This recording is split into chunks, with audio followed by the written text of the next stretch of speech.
تو بیت اللہ شریف کا فرمایا اس کو رجوع کی جگہ بنایا ہے. جو ایک بار گیا تو کیا وہ کہتا ہے کہ ٹھیک ہے جی ایک باری ہو آیا تو کام ہو گیا؟ نہ، اللہ کی قسم روتے ہیں.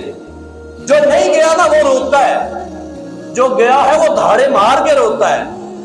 پہلے تو روتا تھا اس وجہ سے کہ دیکھا کچھ نہیں تھا، اب روتا ہے اس وجہ سے مولا دکھا لیا ہے، اب جدائی برداشت نہیں ہوتی، واپس لے چلنا. اب دعائیں کرتا ہے مولا واپس لے جا، دوبارہ عمرہ کرنے کا جی چاہتا ہے، مولا واپس لے جا حج کرنے کا جی چاہتا ہے، مولا واپس لے جا مدینہ دیکھنے کا جی چاہتا ہے. یہ کہاں سے چیز آئی؟ رب نے کیا ارشاد فرمایا؟ مثابۃ للناس. اس مکہ کو بیت اللہ کو ہم نے لوگوں کے لیے رجوع کی، لوٹ کر آنے کی جگہ بنا دیا ہے. دوسری چیز ارشاد فرمایا وَأَمْنَا، اور ہم نے اس بیت اللہ کو، اس حرم کو ہم نے لوگوں کے لیے امن کی جگہ بنا دی. اس کے کئی معانی علماء نے بیان فرمائے ہیں. امن سے کیا مراد ہے یہاں پر؟ اس کا ایک معنی یہ ہے کہ جو حرم کے اندر آ گیا نا عمرہ یہ حج کی نیت سے، نیکی کے لیے، رب کو راضی کرنے کے لیے، اب وہ بندہ عذاب نار سے بچ جائے گا، اب جہنم کے اندر نہیں جائے گا. جو یہاں پر آ گیا نا، حرم میں داخل ہو گیا، اب جہنم کے اندر نہیں جائے گا. یہ امن مل گیا اس کو، اب اس کو عذاب نہیں چھوئے گا. اور دنیاوی اعتبار سے بھی اگر بات کی جائے تو حرم کی جو حدود ہے اللہ تبارک و تعالیٰ نے وہاں پر کسی کو تکلیف دینا حرام قرار دے دیا. ہم شکار کرتے ہیں، دل کہتا چلو جی حرم نو ماریے، جب بٹیر نو ماریے تو فلاں چیز کا شکار، تو فلاں چیز کا شکار. یہاں پر بھی شکار کچھ نہ کچھ چلتا ہے. حرم کے جانوروں کا شکار کرنا حرام ہے، حرم کے جانوروں کے شکار کا کسی کو کہنا حرام ہے، حرم کے جانوروں کی طرف اشارہ کر کے کہنا کہ وہ دیکھو جانور، تو نے شکار کرنا کر لے، میں نہیں کر رہا تو دسنا اوپلوتے، یہ بھی حرام ہے. کیوں؟ یہ چیز حرم کے اندر آ گئی نا، اب یہ امن والی ہو گئی، اب اس کو اذیت نہیں دینی، اب اس کو تکلیف نہیں دینی، اب یہ سکون میں ہے، اب اس کو چھیڑنا نہیں ہے. یہ ہے رب تبارک و تعالیٰ نے ارشاد فرمایا کہ ہم نے اس گھر کو رجوع والا بھی بنایا کہ لوگ لوٹ کر یہاں پر آئیں گے. اور دوسری چیز ارشاد فرمائی کہ امن کا گھر بنایا. آگے اسی آیت کے اندر رب تبارک و تعالیٰ ارشاد فرماتا ہے وَاتَّخِذُوا مِن مَّقَامِ إِبْرَاهِيمَ مُصَلًّى، اور مقام ابراہیم علیہ السلام کے کھڑے ہونے کی جگہ اس کو نماز کی جگہ بنا دو. حضرت عمر رضی اللہ تعالیٰ عنہ کے متعلق آتا ہے کہ آپ فرماتے ہیں کہ ایک مرتبہ حضور صلی اللہ علیہ وسلم نے مجھے مسجد حرام کے اندر پکڑا، میرا ہاتھ پکڑا اور مجھے ایک سائیڈ پہ لے گئے اور مجھے ایک جگہ پہ جا کر فرمایا کہ یہ مقام ابراہیم ہے، یہ وہ جگہ ہے جہاں پر ابراہیم علیہ السلام کھڑے ہوئے تھے اور کعبہ کا یہ تعمیر کیا تھا. تو حضرت عمر رضی اللہ تعالیٰ نے عرض کی کہ یا رسول اللہ صلی اللہ علیہ وسلم ہم اس کو نماز کی جگہ نہ بنا لیں، ابھی رب نے حکم نہیں دیا تھا. عرض کیا کہ یا رسول اللہ صلی اللہ علیہ وسلم ہم اسے نماز کی جگہ نہ بنا لیں. حضور صلی اللہ علیہ وسلم نے ارشاد فرمایا کہ ابھی اس کا حکم نہیں آیا. راوی بیان کرتے ہیں ابھی شام نہیں ہوئی تھی، رب تبارک و تعالیٰ نے یہ آیت نازل فرما دی وَاتَّخِذُوا مِن مَّقَامِ إِبْرَاهِيمَ مُصَلًّى، اے مسلمانوں ابراہیم علیہ السلام کے کھڑے ہونے کی جگہ کو نماز کی جگہ بنا دو. اب یہ مقام ابراہیم کیا ہے؟ یہ مقام ابراہیم وہ پتھر ہے یہاں پر کہ جس کے اوپر کھڑے ہو کر ابراہیم علیہ السلام یہ کعبۃ اللہ کو تعمیر کرتے رہے. آج وہ پتھر کیونکہ اللہ کے نبی کے قدموں کے ساتھ لگ گیا تھا، اس کو اتنی ویلیو مل گئی، اتنی قدر مل گئی، اس کا گریڈ اتنا اپ ہو گیا. رب ارشاد فرماتا ہے وَاتَّخِذُوا مِن مَّقَامِ إِبْرَاهِيمَ مُصَلًّى، اے مسلمانوں جو ابراہیم کے کھڑے ہونے کی جگہ ہے اس کو نماز کی جگہ بنا لو، وہاں نماز ادا کرو. سب سے اعلیٰ جگہ جو نماز ادا کرنے کی ہے وہ مقام ابراہیم ہے، وہاں نماز ادا کی جائے گی. میں کہتا ہوں حضرت ابراہیم علیہ السلام کے قدم جس مبارک پتھر پر لگ جائے وہ پتھر مصلی بن جائے، نماز کی جگہ بن جائے. میرے مصطفیٰ کے قدم جس زمین پر لگ جائے کیا وہ زمین شفا والی نہیں بن جائے گی؟ مدینہ کی سرزمین پر میرے نبی کے قدم لگے تو کیا وہ زمین وہ مٹی شفا والی نہیں ہوگی؟ حضرت ابراہیم کے قدم لگے مقام ابراہیم، وہ پتھر کے اوپر مقام ابراہیم بن گیا. یہ جو حجر اسود ہے یہ کہاں سے آیا؟ جنت سے آیا. مقام ابراہیم والا پتھر بھی جنت سے آیا. حضرت آدم علیہ السلام لے کر آئے نا، تو اب یہ حجر اسود کو لگایا گیا وہاں پر خانہ کعبہ کے اندر. آج بھی لوگ جا کر چومتے ہیں۔ یہ جو مقام ابراہیم ہے آج بھی لوگ زیارتیں کرتے ہیں، کوشش کرتے ہیں دیکھ لیں سنہری جالیوں کے اندر سے کہیں نظر آ جائے۔ مدینہ کی مٹی شفا والی کیا نہیں ہو سکتی؟ حضور صلی اللہ علیہ وسلم کے صحابہ یہ شفا والے نہیں ہو سکتے؟ اچھا باقاعدہ یہ لکھا ہوا ہے، حدیث کے اندر ہے، مفہوم بیان کرنے لگا ہوں۔ حضور صلی اللہ علیہ وسلم نے ارشاد فرمایا اگر مشرکین اس مقام ابراہیم کو نہ چھوتے تو یہ مقام ابراہیم اس کے پاس کوئی بھی بیمار آتا اس کو چھو لیتا، اس کی بیماری دور ہو جانی تھی۔ یہ مقام ابراہیم کی فضیلت بیان کی، مقام ابراہیم کو چھوا جائے بندے کی بیماری چلی جائے۔ یہ پتھر ہے جس کے اوپر قدم ابراہیم علیہ السلام کے لگے، اگر حضور صلی اللہ علیہ وسلم کے صحابی وہ کسی کو دم کرتے تو کیا بیماری نہیں جانی تھی؟ حضور کے اولیاء جو اس امت کے اولیاء ہیں اگر وہ کسی کے اوپر نظر کرتے، شفا دینے والی رب کی ذات ہے، شفا جو دیتا ہے وہ رب ہی دیتا ہے، لیکن وسیلہ بھی تو ہے نا۔ یہ پتھر یہاں پر مقام ابراہیم وسیلہ ہی تو ہے، اگر یہ تو پتھر ہے۔ حجر اسود ہے نا، حجر اسود کو حضرت عمر رضی اللہ عنہ بوسہ دیا کرتے، چوما کرتے اور ساتھ میں کہا کرتے کہ حجر اسود میں جانتا ہوں تو ایک پتھر ہے، تو نہ کسی کو نفع دے سکتا ہے نہ نقصان دے سکتا ہے، لیکن تجھے چوم اس لیے رہا ہوں کیونکہ میرے سونے نے تجھ کو چوما تھا، تو میرے سونے نے میرے پیارے نے چوما، تجھ کو چوم رہا ہوں۔ بذات خود اگر کسی کے بارے میں کہا جائے تو ہم نفع نقصان والے نہیں ہیں، اللہ ہی ہے جو نفع دیتا ہے، لیکن رب تبارک و تعالیٰ نے وسیلے تو بنائے ہوئے ہیں نا۔ آج ڈاکٹر کے پاس دوائی لینے کے لیے کیوں جاتے ہیں؟ گھر بیٹھے سے دعا مانگتے رہو نا کہ مولا صحیح کر دے، رب ہر چیز پر قادر ہے، کر سکتا ہے، لیکن ڈاکٹر کے پاس جاتے ہیں، پیناڈول کی گولی کھاتے ہیں، کہتے ہیں سر تو ٹھیک ہو گیا، پیناڈول کی گولی کے اندر شفا ہے، اللہ کے نیک بندے کی بھوک کے اندر شفا کوئی نہیں، ایسا نہیں ہو سکتا۔ تو اللہ تبارک و تعالیٰ نے اس آیت کے اندر بیت اللہ شریف کا بھی ارشاد فرمایا، اس کی دو فضیلتیں، رجوع کی جگہ، امن کی جگہ، اور مقام ابراہیم کی فضیلت کو بیان فرمایا۔ اور ایک آخری بات یہاں پر بیان کرتا چلوں، یہ مقام ابراہیم جو یہ پتھر ہے نا، اس کے اوپر ابراہیم علیہ السلام 3 مرتبہ کھڑے ہوئے تھے۔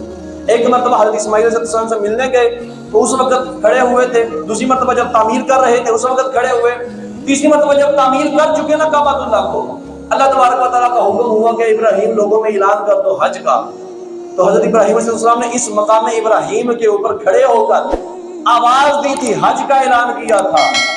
علماء بیان فرماتے ہیں کتابوں کے اندر یہ لکھا ہوا ہے کہ جس نے بھی قیامت تک جتنے بندے آنے والے ہیں سب نے آواز سنی اور ماؤں کے پیٹوں کے اندر، پشتوں کے اندر انہوں نے جواب دیے، جس نے جتنی مرتبہ لبیک کہا تھا اتنی مرتبہ حج کے لیے حاضر ہو جائے گا، جس نے 1 مرتبہ کہا 1 مرتبہ جائے گا، جس نے 1 مرتبہ سے زیادہ مرتبہ کہا وہ 1 سے زیادہ مرتبہ حج کے لیے جائے گا۔ کتنے ہیں جو حج کو جا چکے، کتنے ہیں جو ویٹنگ لسٹ میں بیٹھے ہوئے ہیں کہ ہم بھی جائیں گے۔ اللہ تبارک و تعالی ہمیں اس پاک در کی بار بار حاضری نصیب فرمائے، آمین بجاہ نبی الامین صلی اللہ علیہ وسلم۔